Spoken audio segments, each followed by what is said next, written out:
Everyone, ఈ రోజు మనతో పాటు ప్రముఖ actor, Vinod film academy founder and acting trainer, Chhaya media founder Vinod Numula గారు మనతో ఉన్నారు.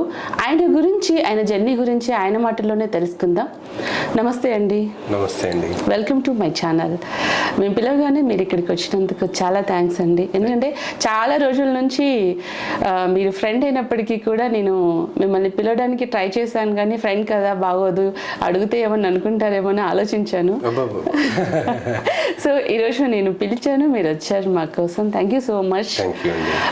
ఫ్రెండ్గా, ఒక యాక్టర్గా మీ జర్నీ గురించి నాకు కొంతవరకే తెలుసు, కానీ మరికొంత నేను తెలుసుకోవాలనుకుంటున్నాను. అండ్ మా వ్యూవర్స్ కూడా బాగా తెలియాలి మీ గురించి అనేసి అనుకుంటున్నాను.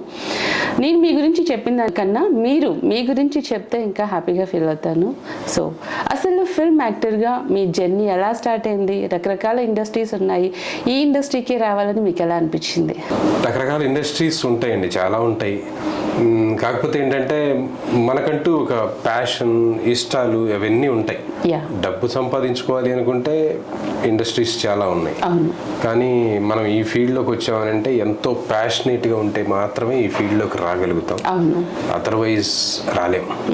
చిన్నతనం నుంచే మనకి యాక్టింగ్ అంటే చాలా ఇంట్రెస్ట్ ఉండేది. అలా అలా అలా ఈ జర్నీ ఇక్కడ దాకా వచ్చింది. యాక్టింగ్ అంటే ఇంట్రెస్ట్ ఉండడం వేరు, ట్రై చేయడం వేరు, కానీ మీరు రావడమే హీరోగా వచ్చారు. లేదు అంటే హీరోగా మీకు తెలిసినప్పటికీ నేను హీరోగా వచ్చాను. అంతకుముందు క్యారెక్టర్ ఆర్టిస్ట్ గా చాలా చేశారు. చిన్న చిన్న క్యారెక్టర్స్ అలా చేసుకుంటూ హీరోగా ఆపర్చునిటీ వచ్చింది, చేశారండి. అవునవును, అంతే. ఇప్పుడున్న పరిస్థితుల్లో ఒక్క సినిమాకి హీరోగా యాక్ట్ చేస్తేనే పెద్ద సెలబ్రిటీ లాగా ఫీల్ అవుతారు. మీరు దాదాపు ఒక 6 సినిమాలు హీరోగా చేశారు. అయినా నార్మల్గా, కూల్గా, ఏ బిల్డప్ లేకుండా, ఏ సెలబ్రిటీ హోదా లేకుండా ఉన్నారు. సో అంటే ఎలా అనిపించింది? అంటే ఇన్ని స్టేజెస్ దాటిన తర్వాత మళ్ళీ క్యారెక్టర్ ఆర్టిస్ట్ కానీ, మిగతావి ఫిల్మ్ అకాడమీ కానీ, ఇవన్నీ చేయడానికి ఇన్స్పిరేషన్ ఏంటి? ఇన్స్పిరేషన్ అంటే అండి, మా పేరెంట్సే నా ఇన్స్పిరేషన్. ఓకే. మా నాన్నగారు యాక్టరే, నాన్న, బాబాయ్, మామయ్య వీళ్ళంతా ఏంటంటే స్టేజ్ యాక్టర్స్ అన్నమాట. సినిమాకి సంబంధం అస్సలు లేనే లేదు, స్టేజ్ యాక్టర్స్. కానీ మీరు అన్నారు ఏదో ఒక ఫిల్మ్ చేస్తేనే వాళ్ళు సెలబ్రిటీ లాగా బిల్డప్ ఇస్తారు, అట్లాంటిది మీరు ఒక 6 movies లో చేశారు, ఒక 60 క్యారెక్టర్స్ చేసిన, ఇట్లా బిల్డప్ ఇవ్వట్లేదు అని. సెలబ్రిటీ అని వాళ్ళు అనుకోగానే సరిపోదుగా, జనం ఇచ్చేది సెలబ్రిటీ హోదా అనేది. జనాల అభిమానం, ఆదరణ ఉంటే మంచిగా ముందుకెళ్తాం. మనం బిల్డప్ ఇచ్చినంత మాత్రాన్ని మనం సెలబ్రిటీ అవ్వం. సెలబ్రిటీ అవ్వాలంటే దానికి ఒక ఇది ఉండాలి. ఎందుకంటే సీరియల్ ఆర్టిస్టులు కూడా సెలబ్రిటీస్ లానే ఫీల్ అవుతారు, లైక్ బయట ఎక్కడైనా కలిసినా కూడా. కానీ ఎవరి ఇది వాళ్ళకు ఉంటుందండి, వాళ్ళ మనస్తత్వాన్ని బట్టి, వాళ్ళ దీన్ని బట్టి. నిజానికి ఇప్పుడు బిల్డప్ ఇచ్చే వాళ్ళకే ఎక్కువ వాల్యూ ఇస్తున్నారు. నార్మల్ గా ఉండే వాళ్ళని నార్మల్ గానే చూస్తారు. అది కూడా ఇచ్చి మేడం వస్తున్నారు, సార్ వస్తున్నారని ఇద్దరు నటు ఇటు పెట్టుకుని హడావుడి చేసి ఎవడో వీడియో అని చూస్తారు జనం. మామూలుగా మనం జనంలో పడిపోతామంటే ఎవడో వీడియో అనుకుంటారు, అంతే.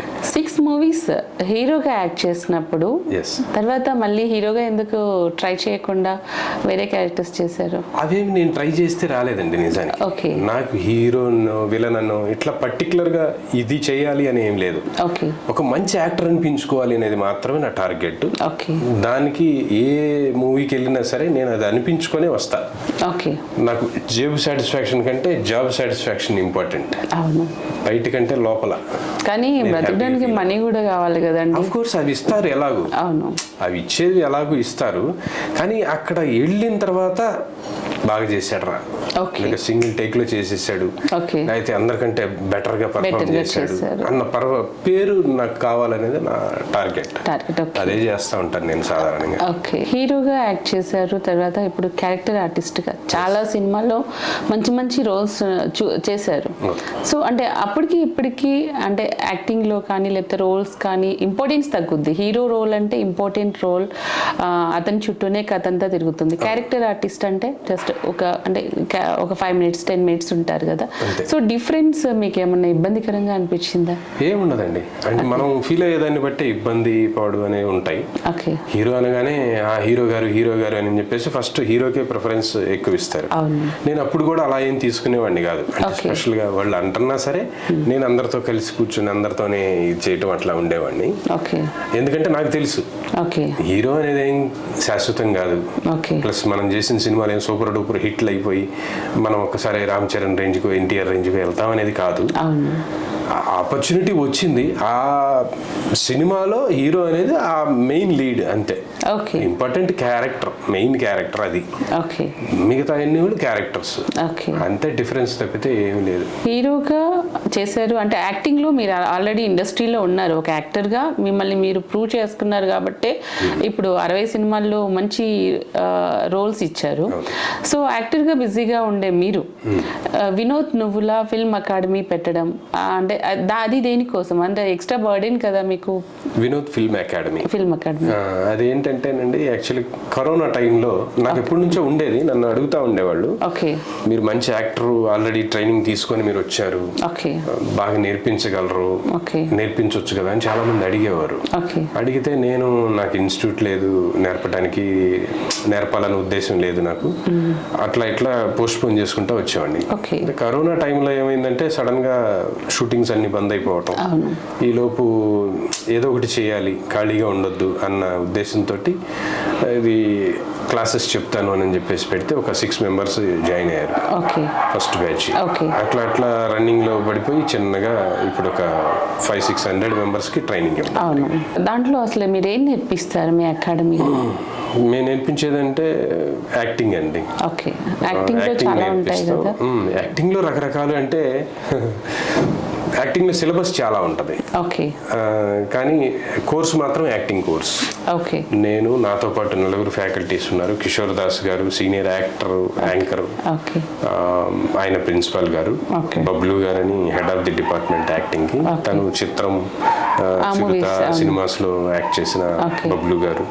అండ్ ఉషశ్రీ మురళి గారు, తన థియేటర్ ఆర్టిస్ట్ ప్లస్ యాక్టర్ గా కూడా చాలా మూవీస్ చేస్తున్నారు, డైరెక్షన్ డిపార్ట్మెంట్ లో కూడా వర్క్ చేస్తున్నారు. మేము 4 ఫ్యాకల్టీస్, ప్రతి స్టూడెంట్ కి 4 ట్రైనింగ్ ఇస్తాం. అంటే సిలబస్ ని ఫాలో అవుతూనే మా ఎక్స్పీరియన్సెస్ ని కూడా షేర్ చేస్తూ వాళ్ళతోటి చెప్తూ ఉంటాం కాబట్టి వాళ్ళకి మోర్ నాలెడ్జ్ వాళ్ళు గెయిన్ చేయగలుగుతున్నారు. ఇక యాక్టింగ్ లోకి వచ్చేసరికి అన్నీ ఉంటాయండి. యాక్టింగ్ అంటే ఏం లేదు, mind, body, facial expressions, voice and appearance, ఇవే యాక్టింగ్ కి మెయిన్ మూల స్తంభాలు. ఈ మూల స్తంభాలని వాటిలో రకరకాల ఇంకా ప్రాక్టీసెస్ ఉంటాయి చాలా. Facial expression practices, eye practices ఉంటాయి, voice practices and body language practices, ఇట్లాంటివన్నీ మనం ప్రాక్టీస్ చేపిస్తాం. మెమరీ ప్రాక్టీసెస్ ఉంటాయి. ఇవన్నీ చేపిస్తూ డైలాగులు నేర్పించుకుంటూ సీన్స్ చేపించుకుంటూ ఇట్లా ఒక సినిమాలోకి వెళ్తే ఎట్లాంటి సిచ్యువేషన్స్ ఎదురవ్వచ్చు అనేది అబౌవ్ 50 సిచ్యువేషన్స్ని వాళ్ళతో ట్రైనింగ్ ఇస్తాం. అంటే నవరసాలే కాకుండా అబౌవ్ 50 సిచ్యువేషన్స్ని facial expressions, body language, voice తోటి ఎలా చేంజ్ చేయాలి, ఎట్లా చేయాలి అనేది నేర్పిస్తాం. అంటే ఒక ఎగ్జామ్కి వెళ్ళబోయే కుర్రోడికి ముందుగానే ఎగ్జామ్లో ఏమొస్తాయి అనేది కనుక ప్రిపేర్ చేయించి పంపిస్తే ఎగ్జామ్లో ఎంత కాన్ఫిడెంట్గా తను పెర్ఫామ్ చేయగలుగుతాడు. మా దగ్గర నేర్చుకున్న స్టూడెంట్స్కి కూడా మేము అది ముందుగానే ఏమేమి సీన్స్ రావచ్చు, ఎట్లాంటి సీన్స్లో మీరు ఎలా పెర్ఫామ్ చేయాలనేది నేర్పించి పంపిస్తాం. కాబట్టి మన స్టూడెంట్స్ కాన్ఫిడెంట్గా చేస్తున్నారు, ఎక్కడికి వెళ్ళినా వాళ్ళు కూడా మంచి పేరు తెచ్చుకుంటున్నారు. అది మీ స్టూడెంట్స్ చాలా మూవీస్లో మంచి క్యారెక్టర్స్ చేయడం కానీ హీరోస్ అట్లా ఉండడం కూడా నేను చూసాను. అంటే మీరు స్టేటస్ పెడుతుంటే నేను ఫాలో అవుతూ ఉంటాను, రెగ్యులర్ గా చేస్తున్నారు. ప్లస్ ఏంటంటే అలా చేసి నేర్పించి వదిలేయకుండా నేను సపోర్ట్ చేస్తుంటాను మా వాళ్ళకి. ఎక్కడెక్కడ ఆపర్చునిటీస్ ఉంటే చెప్పి పంపించడం, మా దగ్గరే ఆడిషన్స్ పెట్టించడం, ఫోటో షూట్ కూడా మనమే తీయించడం, ఇవన్నీ చేస్తాం. కాబట్టి స్టూడెంట్స్ ఒకసారి ఎంటర్ అయితే వాడికి ఇండస్ట్రీలోకి వెళ్ళి కాన్ఫిడెంట్గా సక్సెస్ అయ్యేటట్టుగా చేసే బాధ్యత మాది. అట్లా. సో జనరల్గా ఏంటంటే ఎక్కడైనా ఒక చోట ట్రైనింగ్ ఇచ్చేసి పంపించేస్తారు, ఏదైనా సర్టిఫికేషన్ కోర్సెస్ లేదంటే జస్ట్ మీరు ఇలా యాక్ట్ చేయాలి, ఇలా ఎక్స్ప్రెషన్ ఇవ్వాలని చెప్తారు. మీరేంటంటే ఎవ్రీ వీకెండ్ చూస్తున్నాను మీరు ప్రాక్టీస్ చేపించి ప్రాక్టికల్స్ కూడా అక్కడే వాళ్ళ రికార్డ్ చేసి మరి వాళ్ళకి చూపించి ఏదైనా చేంజెస్ ఉన్నా కూడా మీరు క్లియర్గా ఎక్స్ప్లెయిన్ చేయడం నిజంగా బాగుంది. అంటే వేరే చోట అక్కడ ఇక్కడ ఫిల్మ్ అకాడమీస్ ఉండడం విన్నాను. సో మన చుట్టూ అమీర్పేటలో దగ్గరలో మంచి సెంటర్లు అందరు రావడానికి కూడా మీ ఆఫీస్ కన్వీనియంట్ గా ఉంది. మెట్రో స్టేషన్ పక్కన. అంటే నేర్చుకునే వాళ్ళు ఏంటంటే ఎక్కువ డబ్బులు ఖర్చు పెట్టలేరు, ఎక్కువ దూరం క్యాబ్స్ లో కానీ పబ్లిక్ ప్రైవేట్ ట్రాన్స్పోర్ట్ లో రాలేరు. సో నిజంగా మీ ఆఫీస్ ఉన్న ప్లేస్ కానీ మీరు చెప్పే విధానం కానీ అందరికీ చాలా యూస్ఫుల్ గా ఉంది. ఎందుకంటే ప్యాషన్ అందరికీ ఉంటుంది, కానీ దాన్ని నెరవేర్చుకోవడానికి ప్రయత్నించాలన్న ప్రయత్నం కూడా ఉంటుంది, కానీ సరైన ప్లేస్ కి వెళ్ళాలి. అవును, లేకపోతే మోసపోతారు. బయట చాలా ఉన్నాయి. ఇండస్ట్రీ ఎలా ఉంది అనేది ప్రాక్టికల్ గా ఇప్పుడు మీలాంటి వాళ్ళు చాలా మంది ఉన్నారు, కానీ ఇండస్ట్రీ పేరు చెప్పగానే ఏంటంటే అక్కడిక అంటే బయట నెగిటివిటీ ఉంది. పేరెంట్స్ ఎంకరేజ్ చేయడానికి కూడా ఇంట్రెస్ట్ చూపించట్లేదు. నేను ఎవరిని తప్పు పట్టడానికి కాదు, కానీ జనరల్గా నేను యాక్టర్గా వెళ్తాను, ఇండస్ట్రీకి వెళ్తానంటే ఫస్ట్ ఏం చెప్తారు, ఎందుకు జాబ్ చూసుకో కరెక్ట్ అని చెప్తారు. అది ఎందుకంటే సక్సెస్ రేట్ 2% ఉందండి. అవునవును. 100 మంది సినిమాల్లోకి వస్తే ఇద్దరే సక్సెస్ అవుతారు. అవును. ఆ ఇద్దరు కూడా ఏ రేంజ్కి వెళ్తారు ఏంటనే తెలియదు. మిగతా 98 మెంబర్స్ ఏంటంటే జల్లెడ పడితే ఎలా ఫిల్టర్ అయ్యి కిందకి జారిపోతా ఉంటారు. అలా అలా అలా జారిపోయి చివరి వరకు రీచ్ అయ్యేది ఆ ఇద్దరే. అలా ఆ ఇద్దరులో నేను ఒకడిని. 18 years నుంచి ఎంత జల్లెడ పట్టినా ఏం జరిగినా నమ్ముకొనే ప్రొఫెషనల్ యాక్టర్ గా ఉండాలి అంతే. ఇదే టార్గెట్ తో ఉన్నాను, ఇదే టార్గెట్ తో పోతా. అసలు ఎందుకండి అసలు ఇంత పిచ్చి ఇండస్ట్రీ అంటే ఎందుకు? అది అంతేనండి. అది ఒకసారి మైండ్ లోకి దూరిందంటే నువ్వు ఏ స్టేజ్కి వెళ్ళినా ఏ లెవెల్కి వెళ్ళినా ఎంత సంపాదించినా మళ్ళీ ఇటే ఉంటుంది మన చూపు. నేను చూస్తున్నా కదా మన దగ్గరికి రిటైర్డ్ పీపుల్ వచ్చి నేర్చుకుంటున్నారు. అదే ఇండస్ట్రీలో సంపాదించిన వాళ్ళు ఉన్నారు, సంపాదించినంత పోగొట్టుకున్న వాళ్ళు కూడా ఉన్నారు. పోతాయి, బాగుండే ఉండవు. ప్లస్ ఇండస్ట్రీలో నిలబడాలి అంటే కష్టాలు నష్టాలు ఎన్నో ఇబ్బందులు ఎన్నో పడాలి. అవన్నీ పడితేనే ఒక వజ్రం షైన్ అయినట్టు షైన్ అవుతారు. అది తట్టుకోవాలి, మరి నిలబడాలి. అది తట్టుకోలేని వాళ్ళు మధ్యలో అయిపోతూ ఉంటుంది. సో ఇప్పుడు యాక్టర్గా బిజీ ఉన్నారు. నెక్స్ట్ వినోద్ ఫిల్మ్ అకాడమీ ఉంది. ఛాయా మీడియా ఎందుకండి మళ్ళీ? ఛాయా మీడియా అని కూడా ఒకటి స్టార్ట్ చేశారు. అది కూడా ఒక సంస్థలాగా స్టార్ట్ చేయడం జరిగింది. కొన్ని కారణాల వల్ల అది స్టార్ట్ చేయాల్సి వచ్చింది. అది కూడా ఇదే పని చేసేది. దానిలో ప్రొడక్షన్ కొన్ని షార్ట్ వీడియోస్ కానీ తర్వాత వెబ్ సిరీస్ చేస్తున్నారా? దీంట్లో ఫేమస్ అయిన వెబ్ సిరీస్ కానీ ఏదన్నా? అభిసారి కానీ ఒకటి చేసాము రీసెంట్ గా. అదొకటి బాగా బాగుంది. ఓకే. సో వినోద్ గారు అంటే సక్సెస్ చూశారు, అంటే ఇందులో ఫెయిల్యూర్స్ ఫస్టే చూశారు కాబట్టి సక్సెస్ని మళ్ళీ వెతుక్కుంటూ వెళ్తున్నారు. సో యాక్టర్గా ఈ ఫీల్డ్లో చాలా టఫ్ ఉంది. సో ఈ టఫ్ సిచ్యువేషన్స్ని ఎలా బ్యాలెన్స్ చేస్తారు?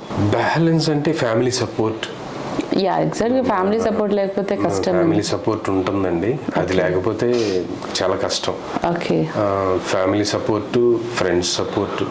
నా పక్కన ఉన్న వాళ్ళు కూడా బై లక్ ఏంటంటే నాకు సపోర్ట్ చేస్తున్న వాళ్ళు అందరూ ఇప్పుడు ఎవరైతే మా వాళ్ళు ఉన్నారు, కిషోర్ దాస్ గారు కానివ్వండి, ఏమాత్రం వాళ్ళు ఆశించకుండానే నా వెనక నిలబడి వినోద్ నువ్వు జెన్యూన్ గా చేస్తున్నావు, మంచి యాక్టర్వి, నువ్వు మంచి పైకి రావాలి, మేమున్నాం అని చెప్పేసి కిషోర్ దాస్ గారు నాకు బాగా సపోర్ట్ చేస్తూ ఉంటారు ఏది ఉన్నా సరే.